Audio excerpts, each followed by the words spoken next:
de l'énergie et du climat.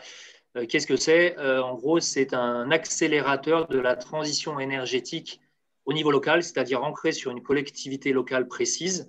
Donc, pour celle pour laquelle je travaille, c'est la métropole de Lyon, mais vous en avez en tout 39 en France qui sont accrochés à des territoires et qui essayent justement d'impulser une dynamique en matière de transition énergétique. Donc, ça va aller de la lutte contre le changement climatique, où on va retrouver des actions en lien avec la sobriété énergétique, donc évidemment tout ce qui va être économie d'énergie, tout ce qui va être en lien avec l'efficacité énergétique, donc l'isolation, les appareils performants, et évidemment la production locale d'énergie renouvelable, avec nous en tout cas sur le territoire de la région lyonnaise, on sera surtout sur du solaire et du bois, mais dans d'autres territoires de France, on sait que ce soir on a des gens d'un petit peu partout, de Bretagne, de région parisienne, du Sud, etc., etc., en fait, on essaye d'adapter la production d'énergie au contexte géographique et climatique local. Ensuite, on a un volet adaptation au changement climatique. On sait qu'il faut atténuer, c'est-à-dire essayer de tendre vers un réchauffement qui ne dépasserait pas 2 degrés, voire 1,5 dans le meilleur des mondes. On peut toujours rêver. Mais on sait aussi que de toute façon, ça va changer et qu'il va falloir adapter nos sociétés, adapter nos villes, adapter notre agriculture, adapter nos industries à ce changement climatique. Et donc, nous, on est là pour aussi impulser sur cette dynamique-là. Et puis, un volet amélioration de la qualité de l'air et notamment, par exemple, des actions comme on peut mener sur certains territoires avec des mises en place de primes pour des remplacements de chauffage bois polluants par des systèmes à très haut rendement qui permettent d'améliorer fortement la qualité de l'air et faire baisser les particules fines. Donc les ALEC, comme je vous disais, c'est vraiment ancré sur un territoire précis. C'est un statut associatif, c'est présidé par un élu d'une collectivité locale. Donc là, on a une mission de service public, une mission de défense de l'intérêt général. Évidemment, il y a un gros volet d'assistance aux particuliers, mais on travaille aussi à aider les collectivités. On les aide à mettre en place des actions vis-à-vis de leurs administrés. Il y a quelques mois, avec des collègues de l'agence, on avait mis en place une formation pour les nouveaux élus, par exemple, pour leur donner des billes et des idées pour développer la transition sur leur territoire. On peut travailler aussi pour les entreprises. Et nous, on a des actions de sensibilisation vis-à-vis des salariés d'entreprise, parce que l'entreprise peut être un bon endroit pour arriver à informer des particuliers. On aide aussi les associations et évidemment tous les usagers, qu'ils soient habitants, donc travailleurs, consommateurs. En gros, tout le monde consomme de l'énergie, donc tout le monde est concerné. Voilà, donc les ALEC sont, on le répète, un tiers de confiance. Vis-à-vis des citoyens, alors le gros volet, et qui est un service qui existe depuis 2001, l'ADEME a mis en place en 2001 ce qui s'appelait à l'époque les points info énergie, qui sont devenus les espaces info énergie, qui sont devenus les points rénovation info service, qui sont devenus aujourd'hui le réseau FAIR. Donc le réseau FAIR, c'est un réseau, on a plus de 250 espaces info énergie en France, qui est en gros le seul réseau qui fait du conseil gratuit, indépendant et neutre sur la rénovation énergétique, sur la construction performante, sur les énergies renouvelables, sur tous les sujets que j'ai abordés. Comme on est sur des territoires parfois plus urbains, plus ruraux, selon là où on va se trouver en France, évidemment, il y a des endroits où on parlera plus maison individuelle, d'autres plus copropriété.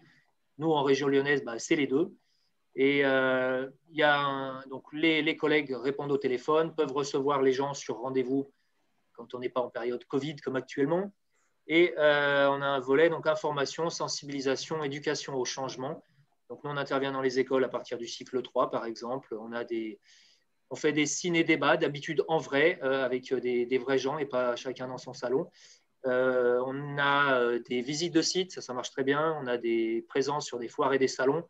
Le but, c'est d'aller au-devant des particuliers pour leur dire qu'on existe, que nous, on est des gentils et qu'on est là pour éviter qu'ils se fassent arnaquer parce que malheureusement, vous avez un business aujourd'hui de la rénovation énergétique, des énergies renouvelables. Vous avez des gens qui vous vendent des aides avant de vous vendre du matériel. Et donc, on est vraiment là aussi pour faire en sorte que les gens fassent les bons choix et on va dire, payent au meilleur prix et à la meilleure qualité. Donc, voilà un certain nombre d'actions qu'on peut mener, que j'espère pouvoir remener dans le prochain monde, dans le monde d'après. Ce soir, donc voilà, c'était un peu, on essaye un test, un ciné-débat en format format numérique, et on espère quand même que les cinémas et un certain nombre d'autres établissements qui accueillent du public pourront retrouver une activité normale très prochainement, parce que c'est agréable pour personne. Alors, juste pour donc vous donner un peu l'ampleur du réseau des ALEC, donc aujourd'hui, il y a 39 ALEC en France. Et donc, ces ALEC travaillent sur un territoire qui représente à peu près un tiers de la population française.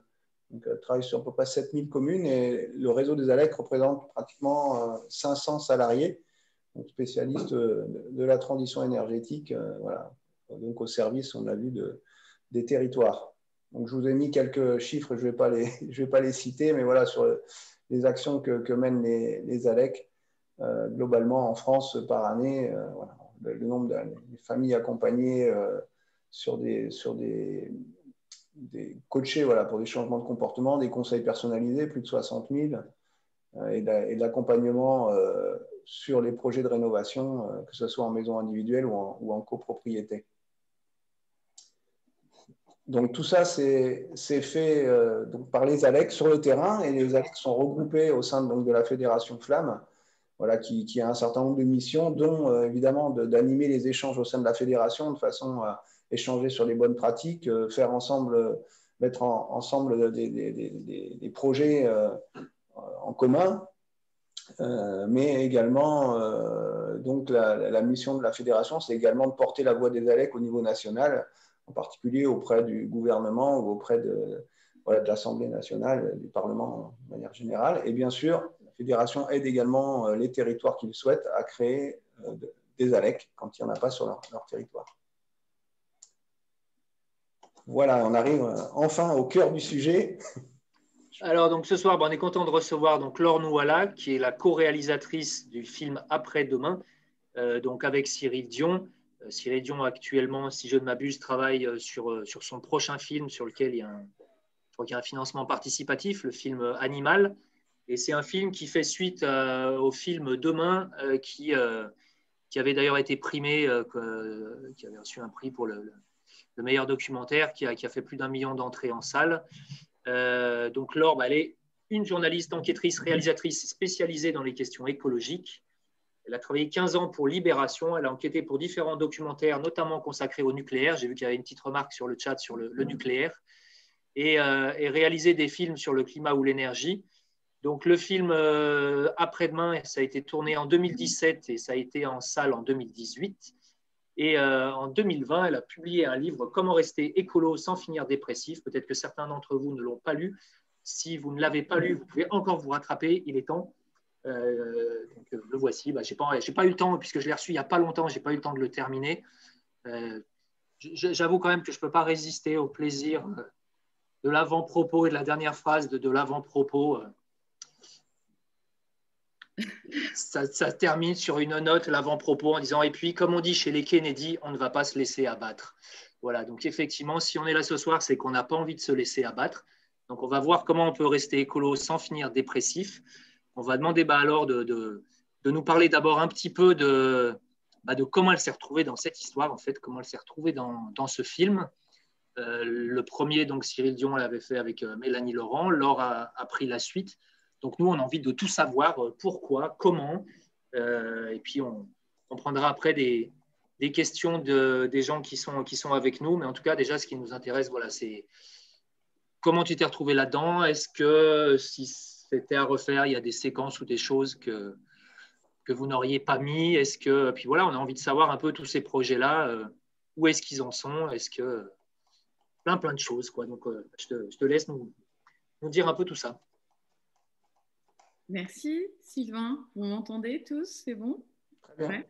Merci Sylvain. Je trouve que tu vas fort de café sur la somme de questions que tu as envie que j'aborde. Je vais démarrer par pourquoi j'ai atterri dans cette aventure. En fait, c'est tout simple, c'est que Demain a été un tel succès dans les salles. Enfin, c'est-à-dire, il faut savoir que quand Cyril Dion met en place l'idée de Demain, aucun diffuseur n'en veut, hein, et aucun producteur de cinéma n'en veut non plus. Mais c'est quand, avec Mélanie Laurent, ils font leur crowdfunding, qu'à ce moment-là, ils se rendent compte qu'il y a un grand intérêt, puisqu'il y a à peu près 400 000 euros qui tombent dans l'escarcelle du projet, quoi. Donc, c'est vraiment un truc assez inédit. La vraie aventure, elle démarre quand, effectivement, Demain est césarisé, meilleur documentaire, quand, en gros, on voit que ça fait des émulations pas possibles, que c'est le premier documentaire écolo qui passe dans toutes les salles de cinéma. Et donc, à ce moment-là, quand ça a bien marché, bah là, France Télévisions demande à Cyril, mais on ne ferait pas une suite? Lui, il se dit, bah, je suis un peu embêté de faire une suite d'un film qui s'appelle Demain. Je vais l'appeler Après-demain. En plus, je ne suis pas vraiment le meilleur pour être critique sur mon travail. Donc, il vient me chercher. Pourquoi? Parce que moi, je ne suis pas tout à fait tout le temps d'accord avec ce qu'il y a dans Demain. Donc, on commence à travailler sur Après-demain. Quels ont été les effets de Demain sur la société? Je vous rappelle que ça sort en 2015. Donc, c'est un monde d'avant un petit peu ça. Souvenez-vous, en 2015, on se sentait seul quand on était écolo. Il n'y avait pas tout le monde partout qui était en train de se mobiliser. Donc, voilà. Donc, c'est tout. Je me suis retrouvée là parce qu'il fallait un petit peu un regard critique. Voilà. Mais mon regard critique, il est tout à fait relatif. En réalité, ce film a mis quelque chose en mouvement. Il a répondu à un moment donné quand l'époque. Vous voyez, c'est un film qui résonne dans son époque. C'est tout. C'est énorme, je veux dire, mais c'est tout. Le film en lui-même, il y a plein de films qui racontent plein de solutions, etc. Mais ce film-là, parce qu'il est beau, parce qu'il y a la poésie, et parce qu'aussi il est intelligent dans le fait que ça résonne dans tous les interstices. Je veux dire, ça parle d'économie, d'éducation, d'agriculture, d'énergie, mais surtout d'éducation, en fait. Je crois que c'était un des premiers films écolos à en parler. Et donc, du coup, ça résonne. Et voilà. Et quand ça résonne, on est en 2015, ça résonne à bloc. En 2018, Nicolas Hulot qui démissionne dans l'été, et ça résonne à bloc aussi. Voilà, il y a beaucoup de choses, il y a des caisses de résonance comme ça. Donc, si vous avez envie de me poser des questions, moi, je suis venue, en tout cas, dans ce film parce qu'on voulait quelqu'un qui était un peu critique. Alors avant de prendre les questions, je crois qu'on voulait vous passer une petite vidéo. De ta jeunesse. Mais ma jeunesse est éternelle, parce que ce que vous allez voir, c'est ce qu'on peut raconter aujourd'hui. Alors, il y a peut-être des gens qui vont se rappeler ou qui ont connu donc, ce que tu faisais à l'époque, c'était Bridget Kyoto. Ouais. Tu nous as dit que tu en avais fait, je crois, plus de 80, c'est ça? Oui. Donc là, on va essayer de s'en caler une petite, on va voir si ça passe.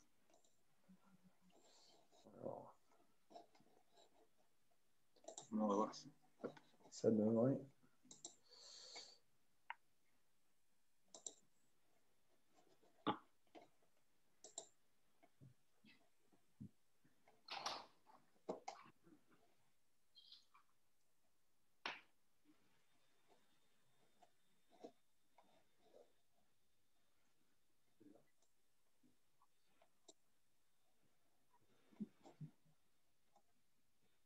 On m'entend?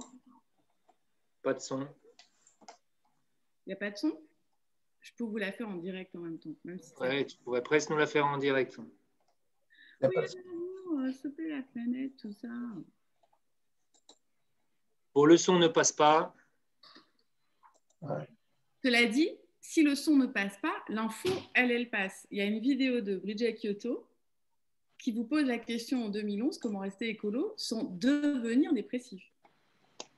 De toute façon, stopper la planète, tout ça, on va rien branler, à la fin, on va tous mourir. Alors, autant boire des coups. Je peux le refaire en direct. Puis, comme on dit chez les Kennedy, on va pas se laisser abattre. Ah, mais je pourrais faire du doublage de film, du coup. Je sais pas s'il reste beaucoup. Donc voilà, donc si on avait choisi celle-ci, c'est parce que justement, c'était à l'époque comment rester écolo sans devenir dépressif. Le livre, on a évolué. Maintenant, c'est comment rester écolo sans finir dépressif. Donc, je ne sais pas si tu as quelques pistes à nous donner, justement. En tout cas, je voudrais bien préciser qu'à un moment donné dans ma vie, je voulais être écolo sans devenir dépressive. Et j'ai compris qu'en fait, il fallait devenir dépressif pour embrasser totalement ce que l'écologie veut dire, c'est-à-dire cet art du renoncement, quoi. Et l'idée, c'est maintenant de ne pas finir dépressif. On peut l'être, mais pas terminer dépressif. Et c'est ça, maintenant, la promesse du bouquin. J'aurais été jamais capable de l'écrire en 2008, en 2010, en 2011. Mais il a fallu 2020 et puis ce corona qui, moi, m'a rendue totalement heureuse de voir que le pire arrivait sous petite forme en même temps. Mais bon, voilà, en tout cas, ce qui était intéressant, c'était de rigoler là-dessus. Vous avez compris quand même, l'idée, c'est de rigoler. Hein. Donc voilà. Et maintenant, c'est sans finir dépressif. Donc c'est vrai qu'on est beaucoup à être passé par là un moment ou un autre. Là, on nous dit sur le chat la courbe du deuil. Bon, c'est vrai que nous, en tout cas, dans notre ALEC, on a travaillé avec des sociologues du changement de comportement aussi pour arriver un peu à identifier les freins, les moteurs. On a compris que le changement, il ne se décidait pas, il ne se décrétait pas, mais que plutôt il s'accompagnait. Donc, voilà, il y a des choses un peu qu'il faut intégrer et puis comprendre. Pour préciser, parce qu'on dit la courbe du deuil comme si c'était un truc connu de tous. Oui, c'est vrai. Est-ce qu'on peut un petit peu reprendre la courbe du deuil? C'est-à-dire qu'en gros, vous avez un moment de sidération. Imaginez, on vous apprend la mort d'un être. Bon, très bien, c'est cher. Mais on va appliquer la courbe du deuil à quelque chose de plus énorme que la perte d'un être cher. On va l'appliquer à tout ce qu'on connaît et toutes nos conditions de vie sur Terre. Donc d'abord, sidération. Toutes les alarmes sont rouges. Moi, j'ai été journaliste environnementale dans un quotidien, Libé, où tous les jours, vous êtes sur le fond de la mauvaise nouvelle. Rien ne va. Donc, sidération, à un moment donné, quoi, tout est au rouge, mais attendez, autour de moi, vous rentrez dans le déni, mais j'ai jamais vu ça, on m'a pas parlé, c'est la dissonance, je sais que c'est vrai, mais en même temps, on me le dit pas, et autour de moi, tout le monde vit normalement, donc ça commence à creuser des trucs vraiment très désagréables, quoi. Et pouf, une petite dépression. Mais une dépression qui doit peut-être résonner avec des effondrements intérieurs, mais en tout cas qui résonnent sur un truc genre, il faut qu'on accepte que rien ne va plus être comme avant ou comme on l'aurait rêvé, tout va changer, tout bouge. On ne sait pas si demain il y a un blizzard, s'il y a une amplitude de plus de 20 degrés, mais pour nous ça c'est pas grave, on rigole, on échange les manteaux de fourrure contre des t-shirts, mais en même temps, la culture, la nature, elle ne suit pas, enfin, elle suit, mais différemment, mais pas pour nos besoins à nous, qui sont tellement essentiels, rapides et pressants, quoi. Donc ça, c'est la zone d'acceptation et de dépression. Puis après, il y a un truc merveilleux, c'est que, voilà, on en parlera après, c'est la deuxième phase. Mais la courbe du deuil, c'est qu'on doit rentrer dans un renoncement, vraiment. Dire oui à non. C'est dingue. Moi, je trouve ça dingue. Alors, mon cher ami Fabrice nous demande, donc tu nous dis que la crise Covid vous a rendu heureuse. Est-ce que tu peux développer? Parce que je crois que lui, qui est un artiste, ça n'a pas été tout à fait la même pour lui. Mais... Alors, en fait, il faut voir d'où je parle. C'est-à-dire, je parle de quelqu'un qui, depuis 20 ans, travaille quotidiennement sur ces questions-là et qui, en plus, a les boules de travailler dessus que depuis 20 ans, alors qu'en fait, ça fait quand même 40 ou 60 ans qu'on nous prévient et que moi, à ma petite mesure, je n'ai rien fait. Je n'ai rien pu changer de la trajectoire. Donc, quand le Covid arrive, j'ai l'impression que c'est ce que j'adore, c'est la pédagogie de la catastrophe. Quand vous avez un Fukushima, l'Allemagne sort du nucléaire.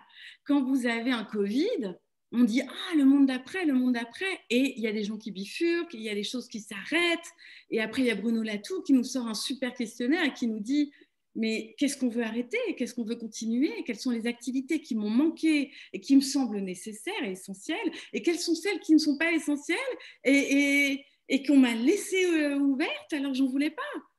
Et si Fabrice est artiste, évidemment, c'est de ça dont on parle. L'art est essentiel pour nous faire arriver là où on doit aller, c'est-à-dire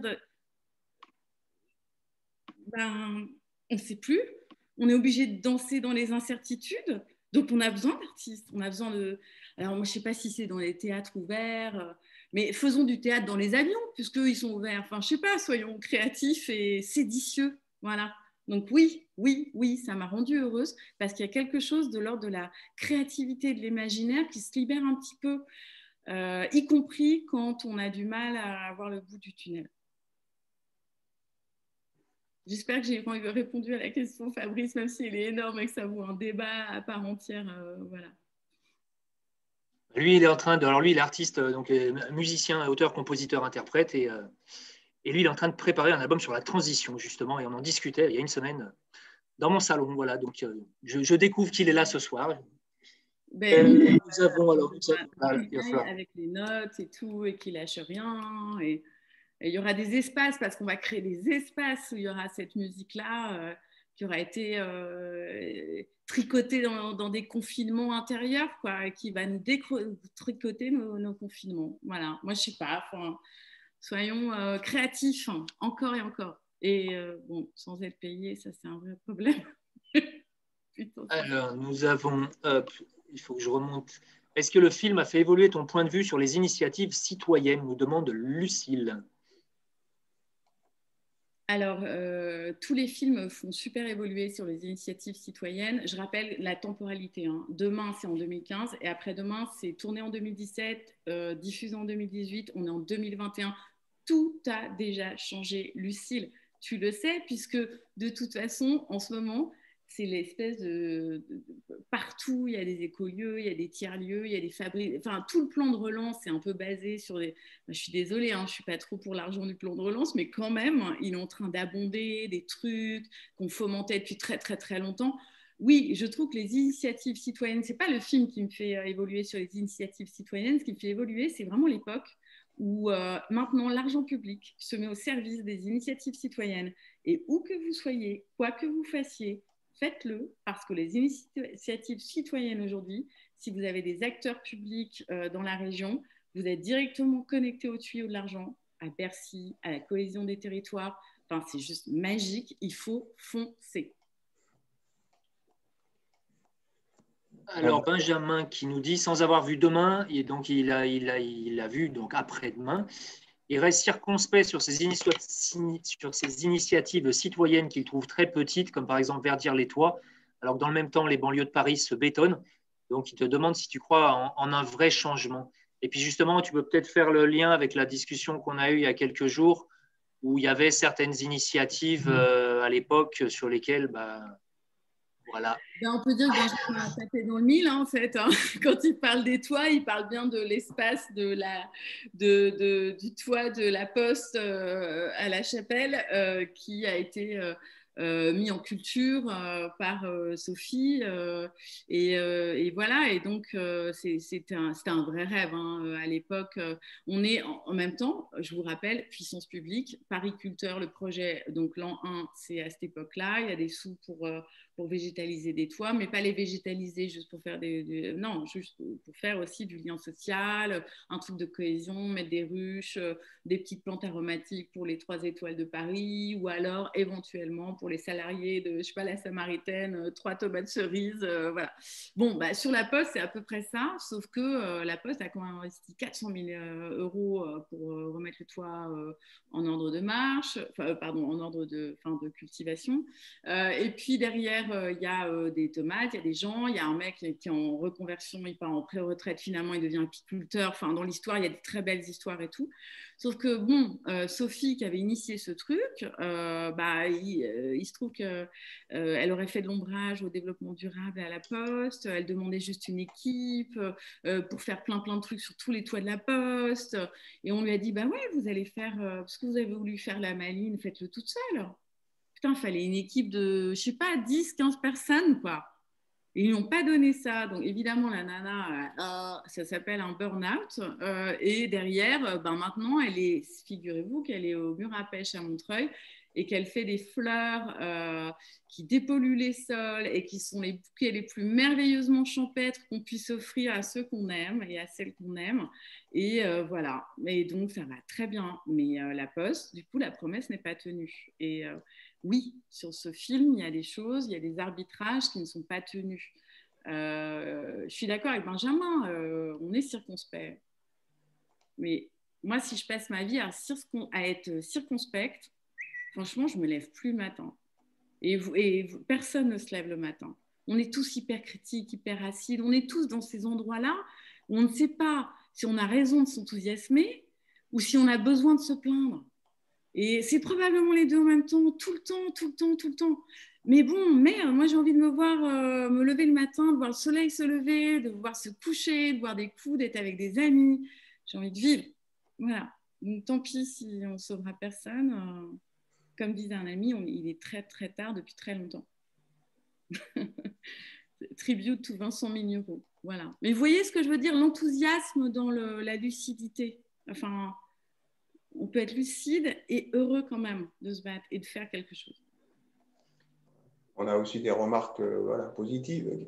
On a Karl qui dit « Plus de vie de proximité permet plus d'échanges vrais et donc plus de joie. » Mais tout à fait.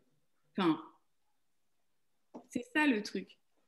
C'est qu'on est tous les uns côte à côte. On n'a pas forcément choisi nos voisins, mais nos voisins savent des choses qu'on ne sait pas. On peut échanger, on peut trouver plein de zones et d'interstices où on se rencontre. Ça va pas, bah tant pis, enfin, c'est la vie ça. Et on œuvre tous ensemble. Ouais, non, moi je suis totalement d'accord. Alors le lien, parce que peut-être que justement tout le monde ne connaît pas le mot, le lien avec la collapsologie. Audouze nous dit on entend un peu de collapsologie ici, vivre quand même, tenter de s'adapter. Est-ce que justement tu te définis comme collapsologue? Est-ce que c'est quelque chose qui à un moment en tout cas t'a parlé? On va peut-être expliquer ce que c'est aux gens. La collapsologie, c'est l'étude de toutes les sciences qui amène à un constat à un moment donné, c'est que tous les services rendus simplement dans les sociétés humaines à prix pas trop cher deviennent impossibles à fournir à tout le monde tout le temps. Enfin voilà, il y a des petits paliers comme ça qu'on risquerait de descendre. Voilà, la théorie de l'effondrement, qui a été notamment popularisée par Paolo Servigne. Pablo Servigne.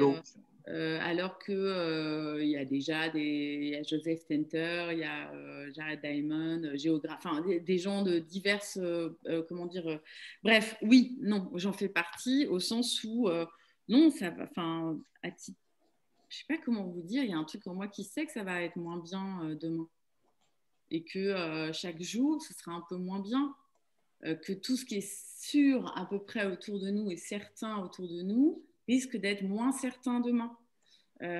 Voilà, donc à partir de là, comment s'adapter le truc est assez grégaire, enfin, on se met en boule comme ça, en tortue, je sais pas, et on va se rapprocher des gens autour de nous dans un truc de 150 km², on va dire, qui pensent comme nous, qui font comme nous, ou qui pensent pas comme nous, mais qui font différemment. Enfin, je sais pas, j'ai vu un chasseur, j'aime pas les chasseurs, en même temps, bon, il m'a filé 7 kilos de viande fraîche et bonne et gratuite. Et après, il me dit que si énergétiquement parlant, c'est cool de prendre ça. Je sais pas, je m'adapte à plein de situations. Enfin, il faut créer plein d'entraides différentes. Il faut qu'on ouvre un peu. Donc, que ça aille moins bien demain, j'en suis à peu près sûre. Que ça aille mieux peut-être entre certaines personnes aussi. Et que globalement, on ne soit pas trop armé pour ce qui arrive. Ouais. C'est comme ça. En gros, effectivement, on peut, la plupart des indicateurs, que ce soit sur le climat, la biodiversité et autres, sont quand même pas tout à fait positifs. Maintenant, pour ne pas faire un burn-out, il faut être dans l'action, quoi. Donc après, chacun va trouver son niveau d'engagement. Ça peut être s'engager à titre professionnel. Et moi, c'est vrai que moi, ça va faire 21 ans que je travaille à l'Agence locale de l'énergie et du climat de Lyon. En 21 ans, j'ai vu beaucoup de gens, par exemple, en réorientation professionnelle, des gens qui, à 40 ou 50 ans, se disent je gagnais peut-être pas mal d'argent, sauf que j'étais dans un truc qui était plus cohérent et compatible avec mes valeurs. Et en fait, du jour au lendemain, ils se forment dans autre chose, ils divisent leur salaire par 2 et ils s'éclatent à faire complètement autre chose. Ça, j'en ai vu un certain nombre. Il y a tout un tas de collectifs citoyens qui se sont montés. Moi, à l'époque, c'était j'ai eu l'occasion de rejoindre Alternativa, par exemple. Il y en a plein d'autres. Il y a la possibilité aussi d'essayer de faire bouger les choses au niveau local, parce que bon, à un moment, on a aussi besoin d'avoir des élus qui défendent certaines choses auxquelles on croit, et que le local, ça peut être aussi un maillon, on va dire, pour faire bouger les choses. Autant ça peut être plus difficile au niveau national, autant essayer de s'impliquer. Enfin, moi, j'ai des adjoints à l'environnement, des gens que j'ai connus au niveau local, mais qui se bougeaient, qui avaient des vraies convictions et qui n'étaient pas là pour un plan de carrière. Donc, je pense qu'à un moment, l'essentiel, c'est déjà de se mettre en mouvement, éventuellement d'aider les autres à se mettre en mouvement, et puis voilà, de faire des choses ensemble, quoi. Le collectif, dit Agnès. Absolument, mais vous l'avez vu dans le film, hein, il y a un tabouret avec 3 pieds, hein. C'est-à-dire le désir individuel, le collectif et à un moment donné la puissance publique qui permet tout ça. Donc je parlais tout à l'heure de l'argent du plan de relance qui permet, enfin je sais pas, à la fois on n'a pas envie et en même temps on n'a envie que de ça. Enfin il y a des moyens pour divers projets où vous avez un triptyque de pieds très stable où vous avez une asso, un collectif d'humains, un espace, un endroit bien précis qui se met, qui se met en train de se tisser, de se toucher là, d'un point de vue énergétique pour faire quelque chose de super important. Et là, maintenant, on a la puissance publique qui a des tuyaux totalement connectés, quoi. C'est-à-dire qu'on a de l'argent qui tombe. Il faut juste qu'il y a une richesse à laquelle nous n'avons pas accès. Et je dois bien avouer que moi, ça me fait bien chier, mais c'est ce qui m'arrive un peu tous les jours dans mon collectif, à Joigny, etc. Je n'ai pas les outils de l'intelligence collective, de la gouvernance partagée, de la facilitation. J'ai une petite Benita Mussolini en moi qui se dit, mais putain, si j'étais tout seul, ça allait plus vite. Si tout le monde pensait comme moi, ce serait mieux, enfin, etc., etc. Et en plus, on n'a pas le temps vu les urgences. Alors qu'en fait, on a besoin de refroidir nos cerveaux, d'être au calme, déjà de nous aimer les uns les autres, enfin de nous rencontrer au moins, de commencer à utiliser des outils de facilitation. C'est pas parce qu'on se connaît qu'on doit s'aimer, et c'est pas parce qu'on s'aime pas qu'on peut pas travailler ensemble, etc., etc. Et ça, je sais pas, j'ai 47 ans. À l'école, on m'a jamais appris autre chose qu'avoir les meilleures notes que les autres. On m'a pas dit travaille avec un tel et un tel et un tel et on va faire un meilleur projet. Et la somme des parties sera supérieure, enfin le projet final sera supérieur à la somme des parties. On ne fait pas ça. Et alors que moi, c'est ça dont je manque cruellement aujourd'hui. C'est vraiment d'outils et de pratique de ces outils pour qu'on aille vers un truc où on sait ce qu'on a à faire. Et on arrive à le faire, surtout. Alors, Fazou qui nous dit est-ce que les pouvoirs publics ne doivent pas réellement prendre en compte la mesure de la problématique écologique et non pas faire du greenwashing. Donc, elle veut bien éduquer ses enfants sur les problématiques climatiques, mais lorsqu'elle voit le nombre d'emballages utilisés pour certains produits, on peut se poser la question au niveau des grandes entreprises, etc. On voit bien que chaque changement initiative, exemple les pistes de vélo à Lyon, enfin voilà, nous à Lyon en ce moment, voilà, il y a des gens qui font la gueule en ce moment parce qu'on a fait des pistes cyclables, donc voilà, ils peuvent moins rouler avec leur voiture. Ouais, alors j'ai envie de dire à Fazou qu'elle rentre dans un grand toboggan de pire, hein, en fait. Hein. Ça va très mal se passer. Même si jamais il y a l'écologie qui saute à la figure, on sait ce qu'il faudrait faire. En réalité, ça va jamais marcher, ce sera jamais à la hauteur. Si ils font ça, ben, en fait, en gros, ben, si on prend les éoliennes, finalement, c'est plein de terres rares. Enfin, en gros, on va jamais s'en sortir. Fazou, il faut que tu saches, il faut que tu embrasses complètement cette chose où on ne doit pas espérer qu'on va s'en sortir ou qu'on va changer quoi que ce soit. En revanche, ce qui est important, c'est de faire. Et de faire. Enfin, quoi qu'il arrive, je ne sais pas si je réponds à ce truc-là, mais les pouvoirs publics, c'est nous. Les notions d'emballage, c'est nous. Enfin, je veux dire, notre façon de consommer, nous sommes complices de ce qui nous donne à bouffer, quoi. Quand même. Et dès lors qu'il y a des chemins de traverse comme le super vrac ou comme, je sais pas, enfin, les AMAP. Les véloroutes, j'en sais rien, etc. etc. Bref, alors qu'il y a ça, on marque des points. Donc, on laisse tomber les pouvoirs publics. Soit il y en a qui ont envie parmi vous de rentrer en politique et c'est génial, c'est un putain de sacerdoce, mais c'est top. Soit il y en a d'autres qui ne veulent pas le faire, ils sont séditieux, ils ne consomment plus comme ça, ils ne font plus comme si. Ne nous laissons pas faire, on a plein de territoires et de terroirs de créativité et d'imaginaire pour tout défoncer. Excusez-moi, je suis un peu véhémente. Défoncer, je veux dire, de ce truc qui ne nous plaît plus, quoi. Si un truc nous plaît, on le fait advenir. Si ça ne nous plaît pas, bah voilà. C'est ma théorie du journalisme. Enfin, on me dit tout le temps, oui, mais le journalisme positif, c'est vachement bien. Oui, c'est très bien pour faire advenir quelque chose qu'on a envie de voir. Moi, je fais partie d'un monde où j'ai envie de tout déconstruire, encore et encore et encore. Voir advenir, j'en sais rien, mais moi, j'irai jusqu'au bout de tout déconstruire. Voilà. Alors, même si ça ressemble à rien, même si c'est pas abouti, mais comprendre et aller jusqu'au bout du non.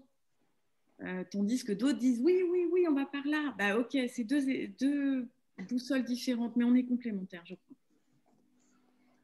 Alors, il y a Franceline qui visiblement n'est pas très favorable au nucléaire, qui nous disait notamment qu'il y avait dans les possibilités, qu'il y avait la possibilité d'avoir un fournisseur qui nous garantisse une électricité 100% renouvelable. Donc, je pense qu'on doit être un certain nombre ce soir à avoir fait ce choix-là. Donc après, bon, il y a des offres plus vertes que d'autres, mais en tout cas, ça fait partie des choses qui peuvent voilà, contribuer à ça. Moi, il y a quelques années, je me suis fait cette réflexion-là. J'ai changé de fournisseur. Je suis passé, par exemple, en AMAP pour les légumes. Les légumes que je consomme, ils sont produits à peu près à 5 à 6 km de chez moi, en bio, en local et en insertion. Donc là, pour le coup, le concept du développement durable, il n'est pas galvaudé. Moi, au fil du temps, je me suis aperçu que ceux qui en parlaient le plus, c'est ceux qui en faisaient le moins, généralement. Pour le coup, quand on arrive à faire du bio, du local et refaire travailler des gens qui ont eu un parcours de vie difficile, voilà, effectivement, il y a aussi le social qui vient à l'intérieur et on arrive à manger du bio sans payer plus cher parce qu'on n'a pas les intermédiaires qui prennent leur marge au passage. Donc voilà, il y a pas mal de choses. Tu as parlé de vrac. Il y a beaucoup aujourd'hui quand même de possibilités de consommer avec moins d'emballage, plus local, avec moins d'intrants phytosanitaires. Et puis, c'est aussi essayer de favoriser les commerçants, le petit commerce de proximité, pour peu qu'il en reste encore. Tiens, je vois que Francine prend ses légumes au même endroit que moi. Il y a Cécile qui dit ça bouge, ça se sent, patience. Voilà, mais par contre, Lucie dit oui, pour faire pour ne rien changer, est-ce utile? Alors, est-ce utile?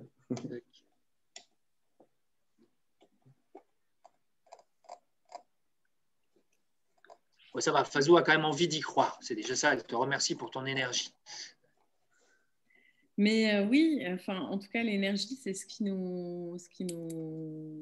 enfin, la seule énergie qu'on ait qui soit renouvelable et vraiment pas très polluante, c'est l'énergie de ce feu intérieur de vouloir faire quoi qu'il advienne. Et voilà, donc à partir de là, il y a plein de choses très concrètes. Tu les as nommées. Il y a aussi des choses, une strate après, c'est de rentrer dans des collectifs. De commencer à vouloir faire flancher ou d'agir, de peser dans une certaine balance. Je vis pas loin du Morvan où des personnes ont vraiment beaucoup l'intention de reconstituer des coopératives d'achat, de trucs, parce que sinon la forêt est aux exploitants de bois et que donc ce qui était des chênes et des chênaies, ça devient des pins Douglas à perte de vue, donc on rachète des parcelles. Et on agit, on reprend le pouvoir. Il y a cette phrase de Goethe que j'adore, c'est quoi que vous croyez, quoi que vous fassiez, faites-le. L'action porte en elle la magie, la grâce et le pouvoir. La magie parce que c'est magique. Enfin, même si on est derrière des écrans, etc., on est tous boostés par un truc. Et puis quand on se retrouve avec un vin chaud, un machin, un truc à déblayer, un chantier participatif, on trouve ça magique. C'est fait en 2-2, c'est génial. C'est gracieux parce que comme c'est déjà trop tard, c'est génial de faire quand même c'est de la grâce, quoi. Enfin, comme dit Corinne Morel-Darleux dans ce bouquin, plutôt aidez-moi, aidez-moi à flotter, hein, que couler, non, couler, enfin bref, couler, flotter. Le mieux, en tout cas, c'est de couler que flotter sans grâce. Plutôt couler avec beauté que flotter sans grâce. Voilà. Et donc, la dignité du présent, c'est-à-dire ce truc où on sait que c'est pas à la hauteur, mais on le fait parce que ça nous rend gracieux et dignes. Et puis le pouvoir, parce que en fait, on est en train de reprendre du pouvoir dans tous les interstices. C'est-à-dire que entre le moment où vous travaillez sur le plan alimentaire territorial de votre territoire ou au moment où vous allez vous rejoindre avec des copains pour dire mais si on ne faisait pas une centrale, machin truc, entre nous, ou s'il n'y a pas des copains qui veulent monter un truc de toilette sèche, ou à la fin, etc., etc., on reprend le pouvoir à plein d'endroits. Surtout dans un monde où il n'est plus à prendre dans la rue, sinon on se fait éborgner, quoi. Donc, ouais, magie, grâce, pouvoir, action. Et c'est Goethe, on est au 19e siècle. Donc, ça ne date pas d'hier que l'action est le seul anxiolytique qui soit. Et puis, surtout, faire à plusieurs, pas se retrouver tout seul dans son coin, quoi.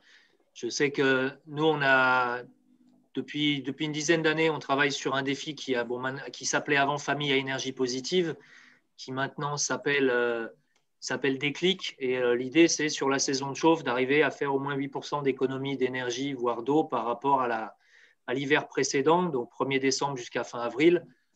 Pondère par rapport à la rigueur de l'hiver pour arriver à comparer. Et c'est pas, les gens ne jouent pas tout seuls dans leur coin, les gens ils jouent en équipe de plusieurs familles. Et le simple fait de faire jouer ensemble, on crée une dynamique, on forme des capitaines, on leur donne des outils, ils se font des réunions entre eux. Et moi, j'ai assisté il y a quelques années à des événements de clôture et on s'est aperçu que les gens étaient allés beaucoup plus loin que ce que nous, on avait dans le cadre du défi. Il y en a, par exemple, qui avaient fait des produits ménagers écologiques. Et ça, ce n'était pas du tout dans nos objectifs de départ. Donc, faire à plusieurs, ça aide quand même. Et puis voilà, et puis leur réunion qui devait durer 1 heure, et ça a duré 3 ou 4 heures parce qu'ils enchaînaient derrière sur l'apéro. Et puis après, c'était la semaine d'après, c'était le barbecue.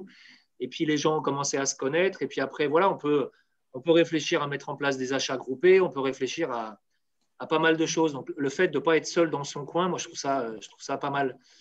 Moi, j'ai un micro-potager que je fais chaque année en variété ancienne.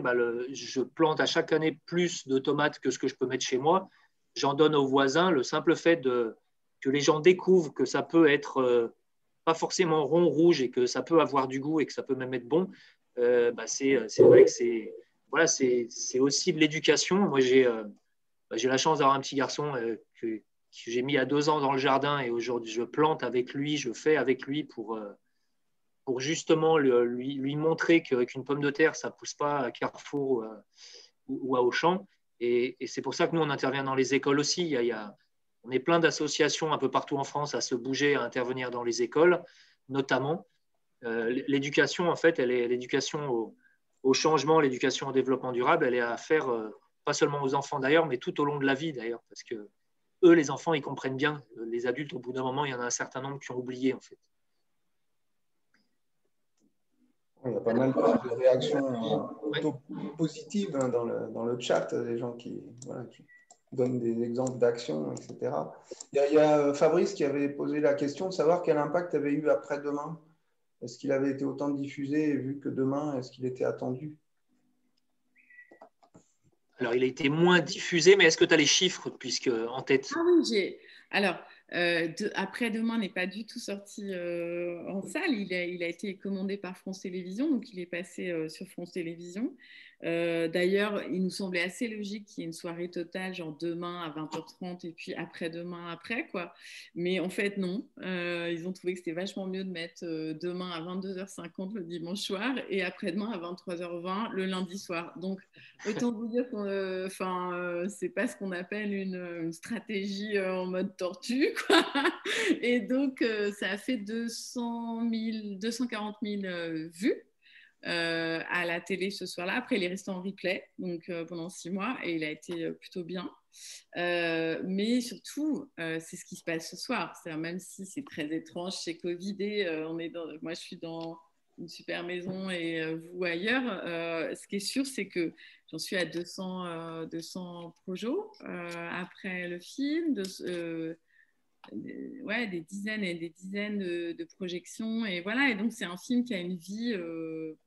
C'est des films maintenant qui ont des vies un peu organiques, enfin, qui échappent à beaucoup de trucs. Voilà.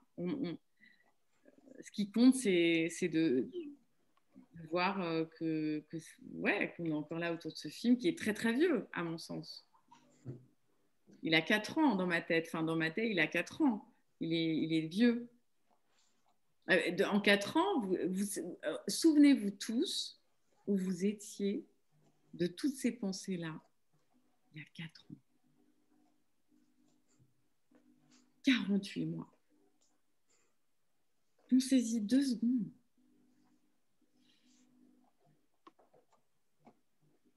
Avant qu'on connaisse la signification. Dans la colère, dans la sidération, dans à quel endroit de la courbe du deuil vous étiez? Dans le 3e tour de machine à laver ou un truc tout neuf il y a 4 ans? Il y a 4 ans. Alors que maintenant, on en parle partout et qu'on sait, il y a des alternatives, il faut faire. Et puis, en même temps, on voit bien qu'un truc qui est engagé quand même. Ouais, c'est fascinant. C'est génial. Enfin, je trouve qu'on est à un moment donné de notre histoire en tant qu'humain sur une planète miraculeuse qui est la seule à avoir la vie sur Terre. On est les seuls, nous vivants, à regarder et à nous demander, mais est-ce qu'on est vraiment en train de vivre ce qu'on est en train de vivre? Est-ce qu'on est en train de se demander, enfin, c'est quasiment métaphysique notre rapport au monde, il est comme ça maintenant. Et donc c'est ça qui est génial. Non, vous ne trouvez pas? Enfin, j'aimerais bien des réponses là-dessus. Est-ce que les gens qui sont là, qui nous écoutent et tout, ont été touchés par ce truc bizarre entre on est merveilleux, nous sommes des miracles, et en même temps, on est en train de tout saloper? Et comment ça vous met? Alors, il y a un oui qui, qui s'affiche dans le chat. Alors, on a pas mal de questions. Bah oui, effectivement, hein, sur l'histoire des AMAP, Benjamin nous dit que voyez, c'est bien qu'il y ait des AMAP, mais si on abandonne et si on rase des champs d'arbres fruitiers pour mettre des zones commerciales, bon, bah, on sait par exemple que vous avez des gens qui sont regroupés pour lutter contre ce qu'on appelle les grands projets imposés, les GPI, grands projets imposés inutiles. Il y a après, il y a la façon de consommer. Et malheureusement, la période Covid, ça a quand même relancé beaucoup les commandes sur Internet. À un moment, les grandes surfaces avaient le droit de vendre, et puis le petit producteur du marché qui était sur le parking devant, il n'avait pas le droit. Donc, il y a quand même eu, il y a quand même eu des choses un peu compliquées. Et aujourd'hui, quand on regarde un petit peu ceux qui ramassent le plus, c'est les petits qui travaillaient différemment. Voilà.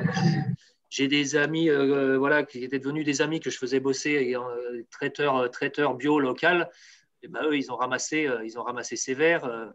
J'ai emmené mon fils dans une ferme pédagogique qui travaillait en bio. La nana, elle a dû recevoir 3 groupes sur 80 prévus. Elle ne s'était pas versée de salaire depuis des mois. Et en gros, elle nous a dit qu'elle fermait à la fin de la semaine.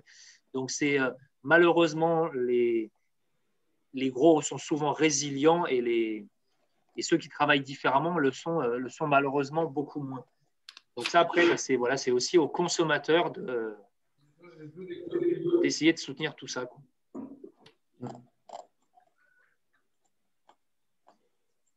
Alors, la question aussi sur quel est ton point de vue, les meilleures méthodes, quelles sont les meilleures méthodes de communication auprès des personnes non averties? Par exemple, les collègues. Moi, je ne peux pas répondre, j'ai que des collègues avertis, alors.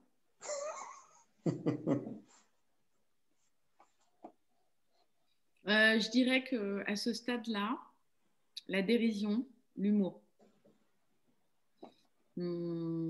Après, il y a toujours ce côté donner envie.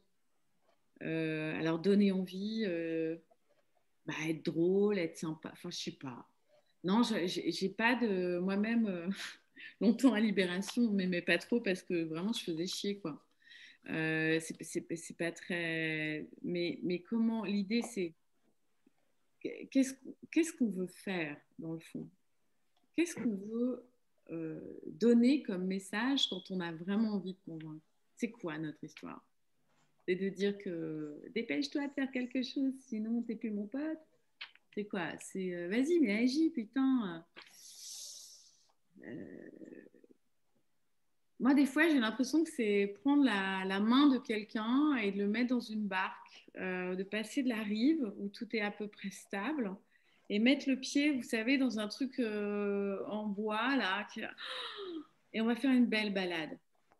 Même si c'est pour aller juste dans l'autre rive.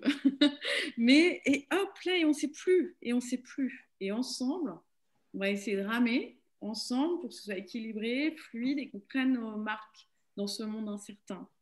Donc, moi, mon collègue, j'ai envie de lui dire, bah, viens, on va faire un tour en barque, en fait.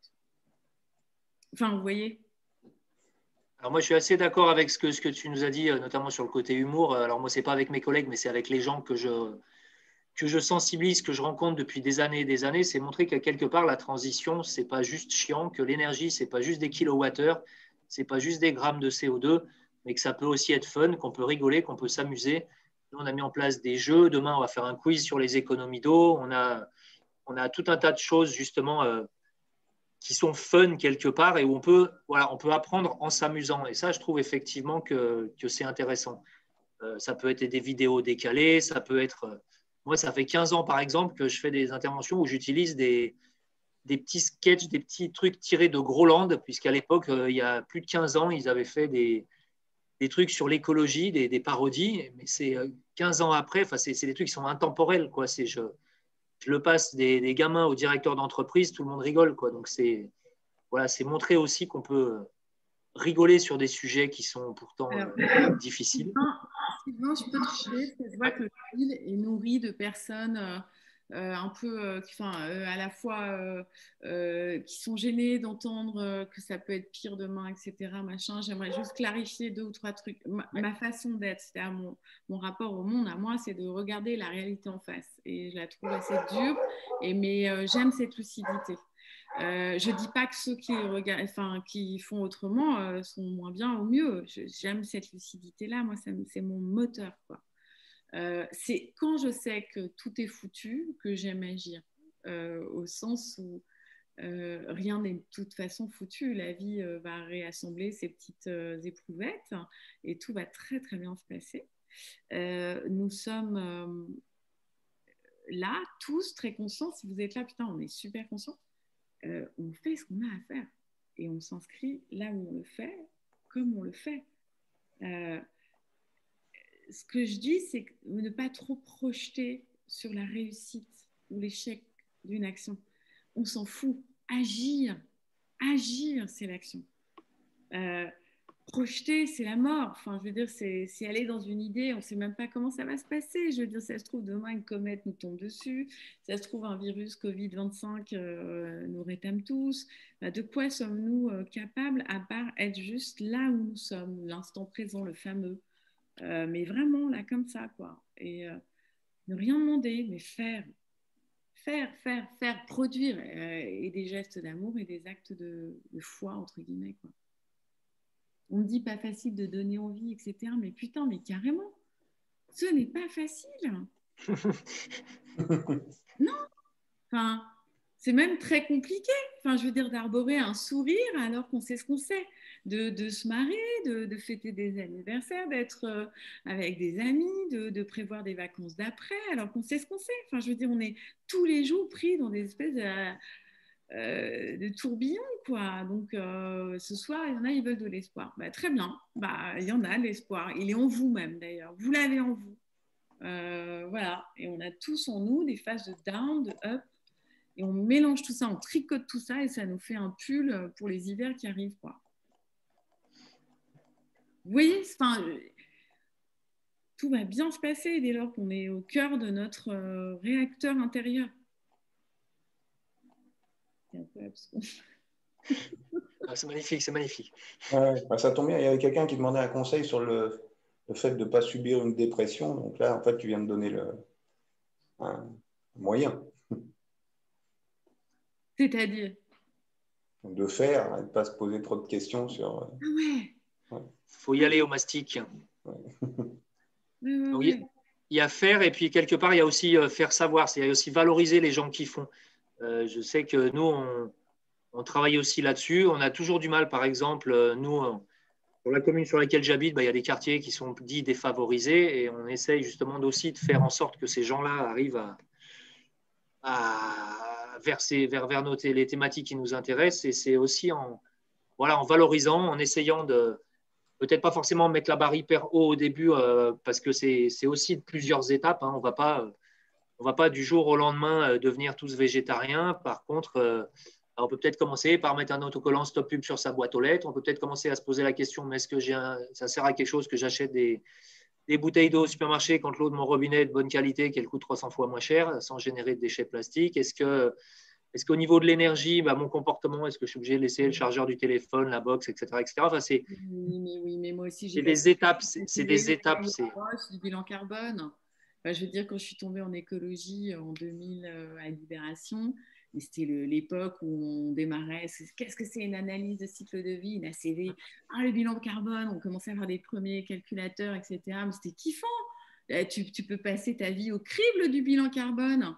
Mais arrêtez de faire des enfants, ça infinitise votre bilan carbone. Voilà, déjà, premier truc. Après, arrêtez de prendre l'avion, puis après, tu déclines, etc. Mais bon, c'est ça. Arrêtez d'avoir des aquariums. Oui, derrière vous, en fond d'écran. Non, c'est un poster. Non, mais ouais.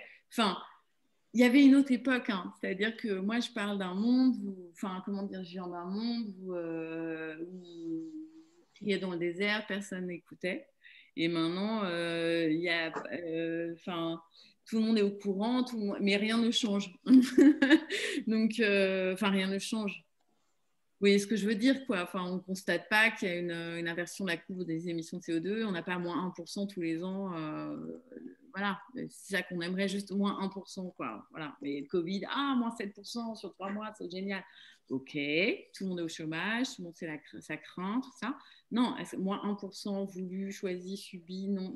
Non, rien n'est travaillé, rien n'est… merde, je veux bien qu'on croie que ça va bien se passer, mais quand même, non. Enfin,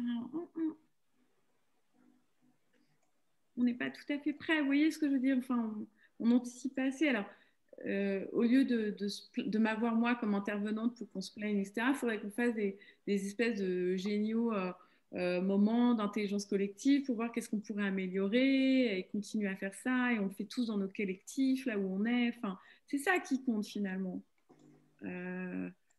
Qu'est-ce qu'on fait? Moi, je préférerais des soirées où c'est quoi votre mode participatif? Nous, on ne réussit pas ça. Vous faites quoi? On essaie de répondre à l'appel à manifestation d'intérêt sur la fabrique des territoires. C'est compliqué, on s'engueule, on n'a pas assez de facilitation d'intelligence collective. Qu'est-ce qu'on fait? Enfin, vous voyez ce que je veux dire? C'est ça, moi, maintenant, les vraies questions. C'est pas est-ce qu'on doit agir, c'est quand on agit, mais putain, mais moi, j'ai pas des outils, quoi. Je croyais que être Benita Mussolini, ça suffisait pour lever une armée. Mais en fait, pas du tout. Et donc, il faut nos intelligences. Enfin, c'est ça notre truc, là, maintenant, nos questions à nous, là. Alors justement, pour rebondir, même si on ne va pas faire du centré sur Lyon, parce qu'il n'y a pas que Lyon, mais justement, il y a Lucie qui nous dit l'association Anciela est une association incroyable sur Lyon pour être sensibilisée. Et pour sensibiliser, et en plus, ils ont mis en place un institut de la transition. Donc effectivement, hein, c'est une association très dynamique qui aide aussi à mettre en mouvement et qui peut être, que les gens, en tout cas du territoire de la métropole, peuvent contacter pour se faire accompagner quand ils ont des projets. Pour revenir sur le film, et on en avait parlé l'autre jour quand on a préparé la soirée, Karl nous parle de la décision du patron de Danone qui donne beaucoup d'espoir et où on est Danone maintenant. Et là, je crois qu'on va finir de m'achever. Non. En fait, ce qui s'est passé, c'est que Danone est devenu Bicorp parce qu'ils ont acheté une filiale aux États-Unis. C'est la filiale américaine de Danone, hein, si je me souviens bien, qui est devenue Bicorp parce qu'ils avaient acheté une entreprise qui l'était déjà et donc dans leurs actifs, ça faisait un truc Bicorp de fait. Donc ça, c'était un peu le truc qu'on ne raconte pas, mais qui est vrai. Et après, qu'est-ce que ça fait d'être Bicorp? De vous à moi, je ne sais pas. Je pense que c'est moins pire que si ce n'était pas Bicorp, j'imagine. Mais ça reste des entreprises dans, je sais pas, 80 pays. Et donc, 80 pays égale en gros 50 langues différentes. Et 50 langues différentes avec 50 législations différentes, Bicorp, c'est pas pareil. Et puis en même temps, enfin, je sais pas comment vous dire. Tout ça est un grand flou artistique qui sert à créer des récits. Donc, voilà. Est-ce que tous les récits sont bons? Ça, c'est la question qui sous-tend la présence de Danone dans le film, par exemple. Mais c'est intéressant. Franceline nous demande si dans notre public, on a beaucoup de jeunes. Ce soir? Alors, d'une manière générale, mais c'est vrai que en fait, ça va dépendre un petit peu. Ça dépend vraiment des événements. Sur des ciné-débats, on peut quand même avoir, on a un peu plus quand même de jeunes maintenant. Après, moi, je me souviens que sur le film Demain, là, j'avais un lycée, par exemple, qui avait carrément envoyé tous ses terminales, enfin, donc là, forcément, on s'était retrouvé avec plusieurs centaines, avec clairement certains qui étaient très intéressés, d'autres pas du tout. Mais c'est vrai que c'est variable en termes de fréquentation. Par contre, on fait en sorte de pouvoir intervenir, voilà, comme je disais, auprès des scolaires, auprès de différents groupes. Nous l'énergie, on va parler là-dessus en dessous du cycle 3, mais les copains qui bossent sur la biodiversité, les déchets, l'eau, etc., peuvent attaquer avec des enfants beaucoup, beaucoup plus jeunes.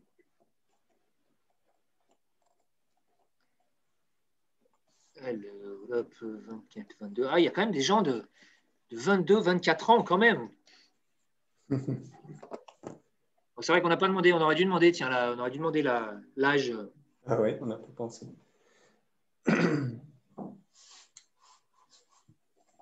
Alors, est-ce qu'il y a quelques dernières questions avant qu'on te libère? Parce que je crois qu'il y a un anniversaire à fêter.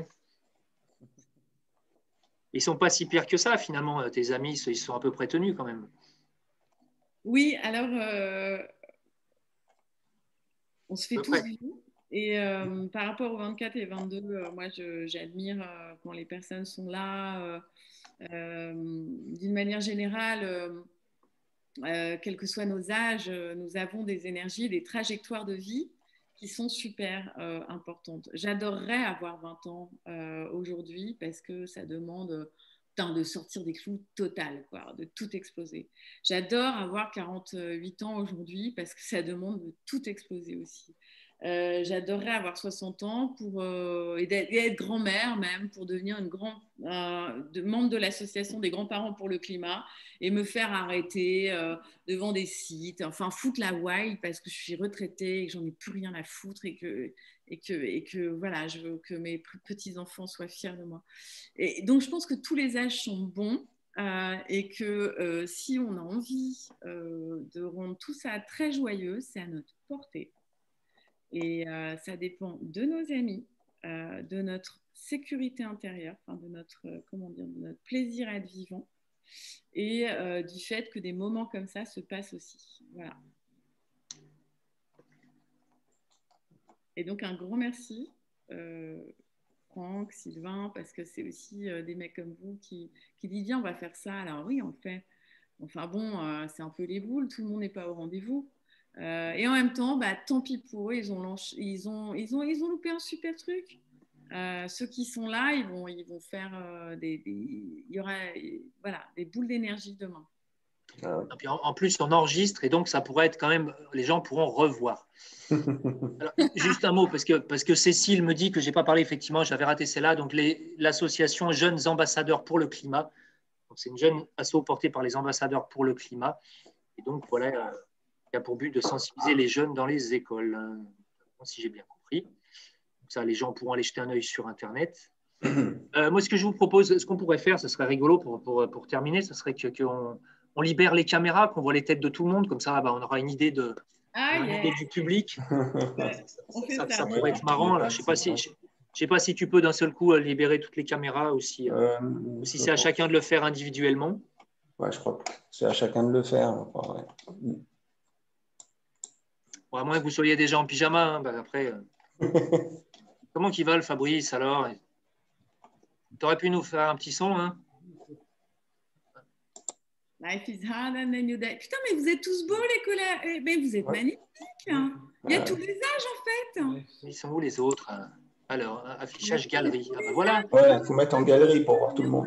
Ah bah voilà, ouais, mettez-vous en galerie. Ça va, Paul? Et vous êtes top. Bon, Des vrais gens. Chacun. Ouais, un peu partout en France. Hein. Alors là, oui, on a. Non, mais Dans les inscriptions, il y avait un peu partout. Hein. Ouais. Moi, je dis bonjour à Noémie parce que je la connais. Puis donc, il y en a, on peut cliquer sur la flèche, hein, encore d'autres. Bon, il y en a qui n'ont pas mis la caméra parce qu'ils devaient déjà être en pyjama ou déjà dans leur lit. Hop. Allez, tout le monde sur Facebook demain.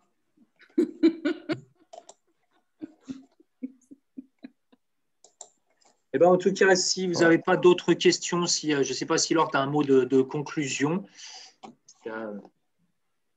Quelque chose à ajouter. Redonner l'espoir.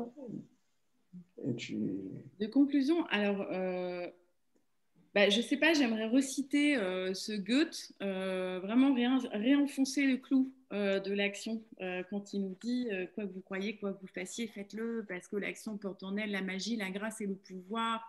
Et quand vous déclinez magie, grâce et pouvoir, ça vous donne ce truc où demain matin, on veut de la magie, on veut de la grâce, on veut du pouvoir. Voilà, c'est tout. Et je sais pas, chaque action porte en elle ça. Non, mais avoir vos têtes, je sais que vous avez un moment. Non, mais enfin, pour ceux qui sourient en tout cas, il y a la magie, la grâce et le pouvoir. Ah, ça y est, tout le monde sourit. Bah voilà, magie, grâce et pouvoir, et on se marre un peu parce que bon, hein, comme on dit chez les Kennedy, on va pas se laisser abattre. Voilà. C'est ça, donc le mot de la conclusion, et j'encourage vivement ceux qui veulent aller plus loin que le prologue à lire la suite, disponible dans toutes les bonnes librairies, n'est-ce pas? Oui, alors ça, c'était pas prévu ce moment de pub, mais j'apprécie. Merci beaucoup. C'est très agréable. Tant qu'à lire des livres, autant lire des livres qui permettent de s'enrichir quand même. Il faut lire. Ok, et voilà. Il y en a un autre en écriture qui est sur la question du lieu, parce qu'en fait, le Covid nous a vachement amené là à nous poser plein de questions. Est-ce qu'on reste là? Est-ce qu'on bouge? Qu'est-ce qu'on fait? Qui je suis? Qui je veux être? Qu'est-ce que je fais? Et donc, la question de la bifurcation en temps incertain. C'est un peu le nom de code du livre, quoi. C'est-à-dire comment je bifurque, où je vais, avec qui, comment. Est-ce que j'emmène les lieux intérieurs qui m'ont construit, mes lieux intimes qui m'ont détruit? Où est-ce que je vais? Où est-ce que je me trouve bien et avec qui? Et on ne sait pas en temps incertain. Des fois, c'est votre voisin à qui vous n'avez jamais parlé qui vous fait le plus beau cadeau avec 2 stères de bois. On ne sait pas et on ne l'a jamais parlé, etc. Et donc, c'est la question de ces endroits où ça va être super intéressant d'être là, non? Enfin, et ceux qui sont là aujourd'hui, là où vous êtes aujourd'hui, c'est déjà des lieux auxquels vous avez échappé, vous avez voulu rencontrer. Enfin, je me dis, on a une boussole intérieure. Et ouais. Si vous avez des choses à partager par rapport à ça, je suis très preneuse parce que c'est très confus encore, mais je me dis, on est boussolé par un truc. On vient d'où? On va aller où? On échappe à quoi? Et ça m'intéresserait d'avoir des retours parce que ça va être le prochain bouquin, ouais. Qu'est-ce qui nous boussole? Donc, si vous êtes inspiré par ça, n'hésitez pas. Alors, Franceline nous demande où est-ce qu'on trouve ce livre. Il est dans les... On le trouve assez facilement, le livre dont j'ai parlé. Oui, comment rester écolo sans finir Ouais. dépressif? Oui. Amazon. C'est une blague. C'est dommage de finir sur ça. Voilà. Mais non, on le trouve partout. Vous avez un bon libraire sympa, indépendant, mais il le trouve, il m'invite, on fait un truc. Voilà, non, bien sûr. Et Denis Avakian, il veut partager son expérience des lieux, etc. Enfin, franchement, clairement, ouais, ça m'intéresse, vraiment. Il y a un 06 direct, hein, cool, j'ai chopé ce soir. Je note. Bon, à très bientôt, non? Eh ben, en tout cas, merci beaucoup. Merci Laure. On va te laisser enchaîner sur la deuxième partie de soirée. Merci à tous les gens qui étaient avec nous ce soir. Merci d'être présent. Ouais. Merci de votre présence. Et puis, à une prochaine fois. Au plaisir. Bonne soirée à tout le monde et merci beaucoup, Laure. Merci à vous. Au revoir.